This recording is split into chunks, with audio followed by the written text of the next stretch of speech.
Among the departments of the bank were exchange control, foreign exchange, research department, accounts, then secretariat, currency and banking. They keep changing. Of course, the foreign exchange department was mainly responsible for paying out and managing the reserves of the bank. The foreign exchange department also was working, say, with the external debt department.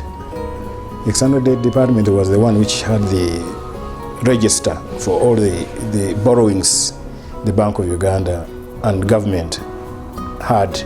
The Bank of Uganda was established in 1966, and that time the exchange rate was fixed. Throughout the 1970s, up to 1978, the exchange rate was fixed $1 to 8 shillings.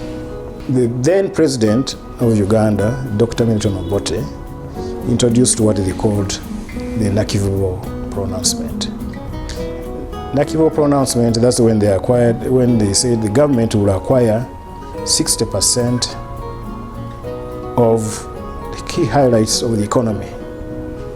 So banks like Greenleaf Bank, Standard Chartered at that time, Baroda, all those government had to take 60%. That started the destabilization of the economy. Because some people wanted to withdraw from here. And of course there were changes in the government. And being Bank of Uganda was the central thing.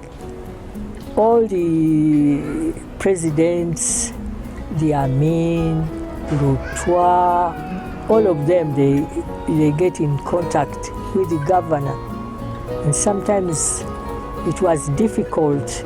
We were not supposed to get out even when the wars were going around. They had to make sure you are in the office. They would send you a car, you have to get in the office because the bank has to run. Other institutions can get off, but not a central bank because money was needed. There was boycott of Ugandan goods. We couldn't get credit from the suppliers' credit. So it became more and more difficult. We had to get cash to acquire goods from abroad. That presented a lot of difficulties for the country. So the exchange controls were enforced. When the Asians were going, they had to line up. These were the first lines at the central bank here, at the Kampala Road, where you could see people lining up to get foreign exchange. The very clever people knew then that there was a gap. There was a gap. So they would come and line up, get, say, $500, uses maybe $50 and $450, you offload it on the market. That's how the black market built up.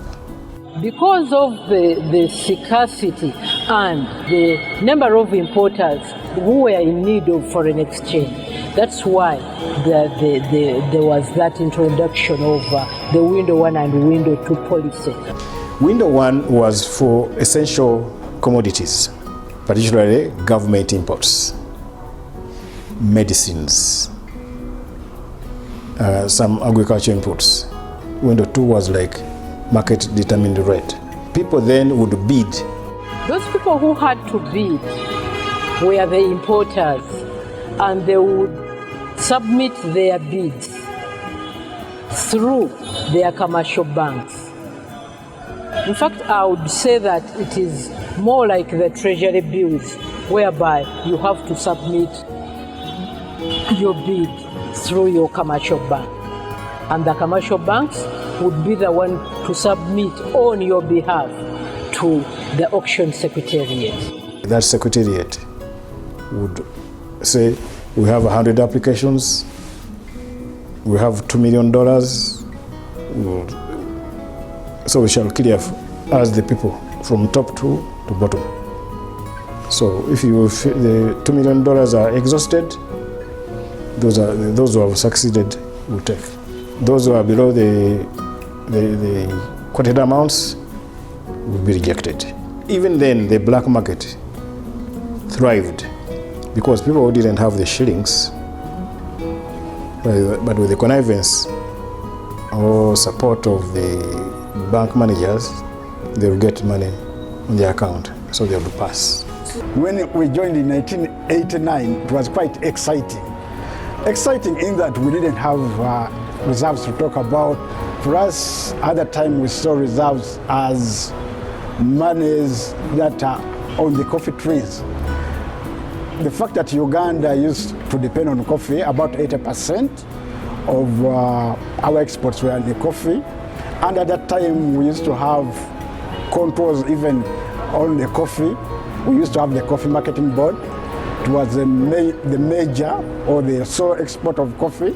To me, what was exciting then was that when I saw so many trucks parked at the Coffee Marketing Board, I knew that money was coming in. I knew that we would have money for government services, medical, schools, and the rest of it. At that time, when we were moving from the controlled market to a liberalized market, we had people were so scared. What will the exchange rate be? Is it going to depreciate? Is it going to appreciate? Some thought it would appreciate. They took bets on it. They lost big. I would say that with the liberalization, it is easier now for everybody to be able to get any amount they would require for their particular need. Because in the past, it was only those who were able and who knew the system to be able to cater for their needs. But now everybody can go to any forex bureau or to their commercial bank in order to get any amount they would require for their particular need.